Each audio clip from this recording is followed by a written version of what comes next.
Hello મિત્રો, વિડીયોમાં તમારું સ્વાગત છે। હવામાન નિષ્ણાત પરેશ ગોસ્વામીએ આગામી વરસાદી રાઉન્ડ અંગે આગાહી કરી છે। તેમણે આગામી ટૂંકા વરસાદી રાઉન્ડની આગાહી કરી છે।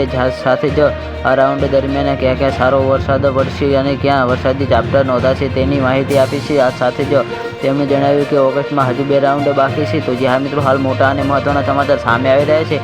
હવામાન નિષ્ણાત પરેશ ગોસ્વામીએ તેમના યુટ્યુબ વિડીયોમાં જણાવ્યું કે આજે નહીવત ઝાપટા જોવા મળ્યા છે। આજથી સારી એવી વરાપ જોવા મળી રહી છે। ગુજરાતમાં ઘણી જગ્યાએ તડકો પણ જોવા મળ્યો છે। તો તડકો નીકળતા મગફળીની પીડાશ પણ દૂર થવા માંડી છે। આ વરાપ ટૂંકી છે એટલે જેમ બને તેમ વહેલું ખેતીકામ કરી લેવાનું છે। હવે પછીનું રાઉન્ડ 9, 10 અને 11 ઓગસ્ટ છે, પણ તે સાર્વત્રિક નહીં હોય। આ રાઉન્ડ મોટા ભાગે મધ્ય ગુજરાત અને ઉત્તર ગુજરાતને અસર કરશે। અહીં 9, 10, 11 દરમિયાન હળવાથી મધ્યમ વરસાદ નોંધાશે। ત્યાં પણ ભારેથી અતિ ભારે વરસાદની શક્યતાઓ વ્યક્ત કરવામાં આવી નથી।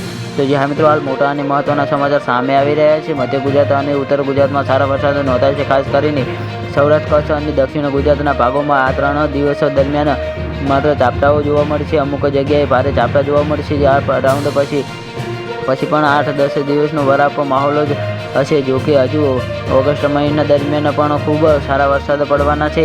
ઓગસ્ટમાં હજુ 2 રાઉન્ડ બાકી છે। સપ્ટેમ્બરમાં પણ સારા વરસાદ પડવાના છે। તો જી હા મિત્રો, અમારો વિડીયો કેવો લાગે અમારી કોમેન્ટ બોક્સમાં જરૂરથી જણાવજો અને ચેનલ પર ન હોય તો ચેનલને સબસ્ક્રાઈબ કરવા ના ભૂલતા। તો વિડીયો પૂરો જોવા બદલ તમારો ખૂબ ખૂબ આભાર।